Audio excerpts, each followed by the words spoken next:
Sakit Abu Thalib semakin bertambah parah, tinggal menunggu saat kematiannya. Dan akhirnya Abu Thalib meninggal pada bulan Rajab tahun ke-10 kenabian. Selang 6 bulan setelah keluar dari masa pemboikotan. Ya. Jadi ada juga yang berpendapat bahwa Abu Thalib itu meninggal pada bulan Ramadan, 3 bulan sebelum wafatnya istri Rasulullah Khadijah. Jadi sebelumnya itu 3 bulan sebelum wafatnya Khadijah, Abu Thalib dulu, setelah itu baru Khadijah ya. Makanya tahun itu adalah tahun berduka bagi Rasulullah. Dalam As-Sahih disebutkan dari Al-Musayyab bahwa tak kala ajal hampir menghampiri, maksudnya itu ajal itu mendekati Abu Thalib, Rasulullah menemuinya. Dan saat itu di sisi Abu Thalib ada Abu Jahal. Wahai paman, ucapkanlah La ilaha illallah, satu kalimat yang dapat engkau jadikan hujah di sisi Allah, sabda Nabi. Jadi Nabi itu tetap terus mengajak pamannya ya untuk masuk Islam ya, untuk mengucapkan la ilaha illallah. Namun apa? Abu Jahal dan Abdullah bin Abu Umayyah menyelah ketika Rasulullah ngomong kayak gitu.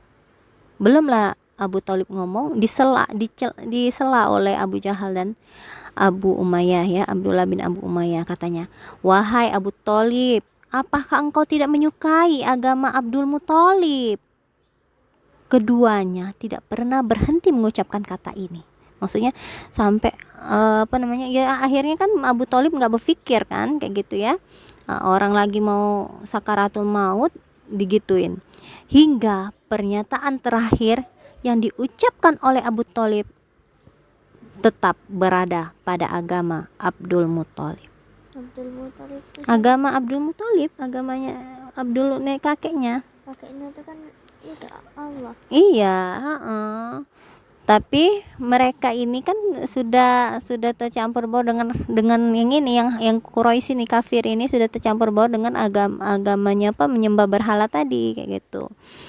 Maka Abu Thalib tadi dia tetap berada pada agama yang lama, tidak mau masuk Islam. Karena apa? Karena disela terus. Mungkin kalau nggak ada Abu Jahal ya, dan yang Abdullah bin Umayyah itu, mungkin Abu Thalib itu akan berpikir kembali. Kemudian Rasulullah bersabda, aku benar-benar akan memohon ampunan bagimu wahai paman, selagi aku tidak dilarang melakukannya, karena dia sayang orang yang melindungi dia selama ini belum masuk Islam kayak gitu ya. Maka ketika Rasulullah ingin memohon ampunan terhadap Abu Thalib tadi, turunlah ayat At-Taubah 113.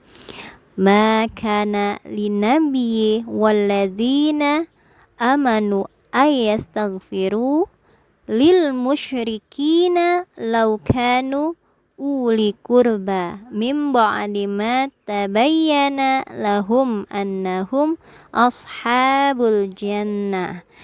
Tidaklah sepatutnya bagi Nabi dan orang-orang beriman yang meminta ampun kepada Allah bagi orang yang musyrik, walaupun orang musyrik itu adalah kaum kerabatnya. Sudah jelas baginya bahwa orang musyrik itu adalah penghuni neraka jahanam. Jadi nggak diterima doanya Rasulullah tadi. Nggak boleh kita mendoakan orang-orang yang kafir untuk diminta ampunin, minta ampun sama Allah. Ya Allah, ampunilah pamanku Abu Thalib atas semua kesalahannya yang belum masuk Islam ya Allah, karena dia sudah melindungiku ya Allah dari kafir. Enggak boleh seperti itu ya. Nah, jadi itu aturannya. Lalu Allah juga menurunkan ayat Qasas 56. Surat Qasas 56 ini berbunyi, innaka la tahdi man ahbabta walakinallaha yahdi may yasha. Sesungguhnya kamu tidak dapat memberi petunjuk kepada orang yang kamu kasihi, tetapi Allah yang memberi petunjuk kepada orang yang dikehendaki. Nah, ini Kita itu hanya bisa seperti Nabi Muhammad memberi peringatan, sedangkan yang memutuskan dan memberi petunjuk itu adalah Allah. Misalnya Mbak ngajak adek nih, misalnya adek ayo dek misalnya ya, sholat dek. Nah Mbak sudah ngajak kayak gitu, adek belum mau, misalnya belum mau sholat, itu yang menggerakkan hati adek untuk sholat itu Allah, bukan karena kamu, tidak, karena kamu hanya menyampaikan nasihat saja ya.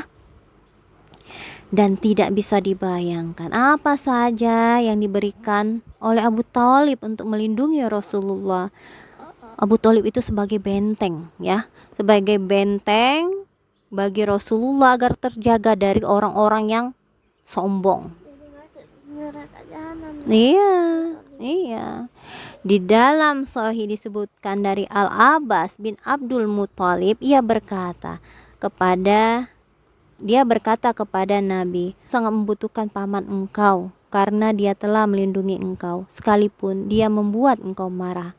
Lalu beliau bersabda, dia berada di neraka yang dangkal kalau tidak karena aku. Tentu dia berada di tingkatan neraka yang paling bawah. Jadi masih Rasulullah itu masih, dia tetap di neraka tapi tidak di dasarnya ya, tidak di dasarnya kayak ditungku ya, kalau di panci itu ya paling bawah enggak. Dari Abu Sa'id Al-Khudri bahwa dia pernah mendengar Rasulullah bersabda, semoga syafaatku bermanfaat baginya pada hari kiamat nanti sehingga dia diletakkan di neraka yang dangkal hanya sebatas tumitnya saja. Yang dangkal sebatas tumit, segini ya, cuman segini aja nerakanya itu ya, padahal cuma segini tapi siksaannya itu luar biasa ya. Ya, tidak ada yang mengalahkan siksaan neraka ya, walaupun dia dangkal, iya tetap dia terasa siksanya. Nah kemudian setelah Abu Thalib meninggal, kira-kira tadi ya kalau yang pertama diomongin 3 bulan, berarti antara 2 atau 3 bulan Abu Thalib meninggal, Khadijah pun meninggal, tepatnya pada bulan Ramadan tahun ke-10 kenabian pada usia 65 tahun. Sedangkan usia Rasulullah pada saat itu 50 tahun. Nah, Khadijah ini adalah salah satu anugerah yang besar untuk Rasulullah ya. Beliau itu, Rasulullah didampingi oleh Khadijah seperempat abad berarti 25 ya, 25 tahun ya. Beliau menyayangi Khadijah, dan ketika Rasulullah itu sedang bingung, resah, Khadijah lah yang menjadi apa? Ya, penenang ya. Khadijah pula menolong Rasulullah dalam menyebarkan dakwah Islam, mendampingi dalam menjalankan jihad, serta menyerahkan diri dan hartanya untuk dakwah. Dan Rasulullah bersabda tentang Khadijah, dia beriman kepadaku saat semua orang mengingkariku, membenarkan aku selagi semua orang mendustakanku, menyerahkan hartanya kepadaku selagi semua orang tidak mau memberikannya. Allah menganugerahiku anak darinya selagi wanita selainnya tidak memberikan kepadaku. Nah itu ya. Dalam Sahih Bukhari dari Abu Hurairah, dia berkata, Jibril mendatangi Nabi Muhammad seraya berkata, wahai Rasulullah, inilah Khadijah yang datang sambil membawa bejana yang di dalamnya ada lauk atau makanan atau minuman. Jika dia datang, sampaikan salam kepadanya dari Robnya dan sampaikan kabar kepadanya tentang sebuah rumah di surga yang di dalamnya tidak ada suara hiruk pikuk dan keletihan. Nah, ini jadi Jibril itu, Allah itu ya, memberikan salam untuk Khadijah secara khusus. Sudah dijanjikan Khadijah itu masuk ke dalam surga. Ada sebuah rumah di surga untuk Khadijah ya.